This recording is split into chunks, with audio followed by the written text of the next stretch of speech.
Selamat pagi, saudara yang dikasihi Tuhan. Kita jumpa lagi dalam renungan pagi GPD Bethesda Makassar. Baik, pagi ini saya akan baca dari buku Amsal Sulaiman pasal 14 ayat 30. Firman Tuhan berkata sebagai berikut: hati yang tenang menyegarkan tubuh, tetapi iri hati membusukkan tulang. Kita bersyukur Salomo mengingatkan kepada kita tentang kesehatan kita, tentang perjalanan hidup kita akan diwarnai dengan hal-hal yang baik jika kita memperhatikan hati kita. Sebab itu di sini dikatakan hati yang tenang akan menyegarkan tubuh. Dia bukan hanya menyegarkan tubuh, tapi pengertiannya membuat kita sehat. Setiap kita membutuhkan kesehatan. Kita perlu selalu fit, kita perlu selalu sehat.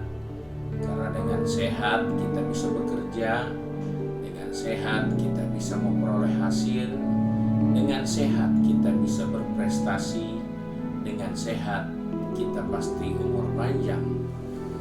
Dan banyak hal yang kita bisa jumpa jika hati kita terpelihara, maka tubuh kita menjadi sehat. Nah, hal ini menjadi perhatian karena banyak kali dalam kehidupan kita, emosi yang tidak seimbang dengan akal yang baik selalu mempengaruhi kesehatan kita. Emosi yang tidak terkendali akan memakan kesehatan kita. Sebab itu kita diingatkan oleh Salomo bahwa hati yang tenang akan menyegarkan tubuh, akan menyehatkan kita. Hati yang tenang di sini adalah hati yang bebas dari rasa cemburu, hati yang bebas dari macam-macam nafsu yang berkelebihan. Bahkan hati yang sehat di sini juga berbicara tentang kejiwaan orang itu.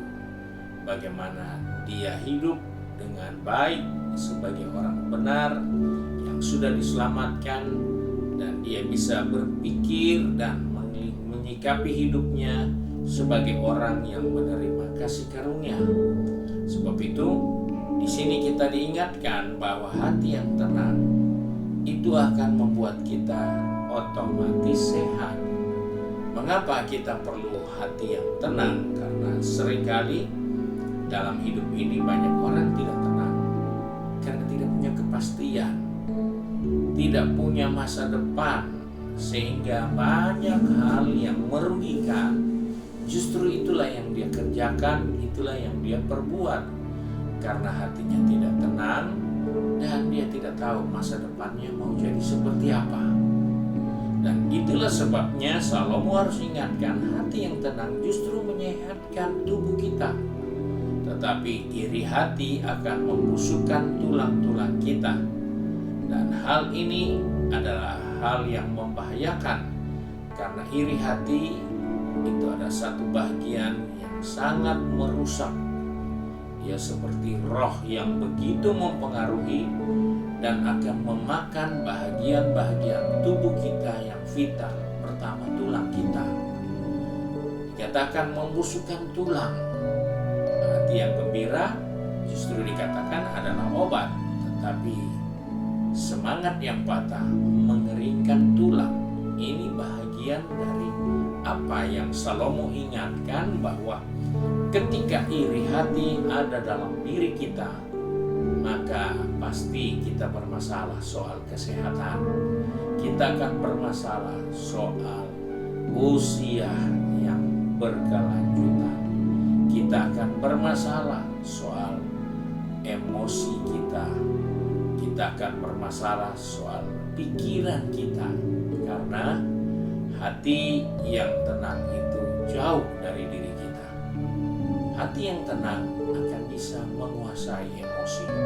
Hati yang tenang akan bisa mengendalikan dirinya agar dia tetap sehat dan kuat. Sebab itu mari sebagai orang percaya, sebagai anak-anak Tuhan, hati ini hanya tenang jika kita dekat dengan Tuhan, karena Dia sumber ketenangan kita.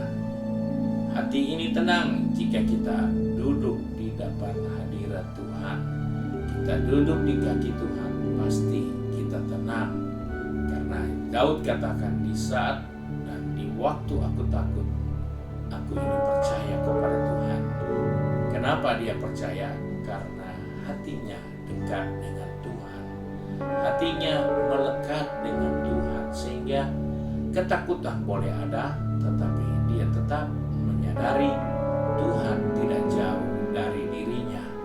Dan inilah yang harus kita jaga, supaya hati kita tetap tenang. Ingatkan, Tuhan ada bersama kita. Tidak perlu takut. Ketika Yesus dengan murid-muridnya dan hampir tenggelam karena ombak besar, badai mengamuk, mereka berteriak, "Yesus, Engkau biarkan kita binasa?" Maka Yesus menghadrik angin itu dan Yesus berkata, "Mengapa kamu takut dan tidak percaya?"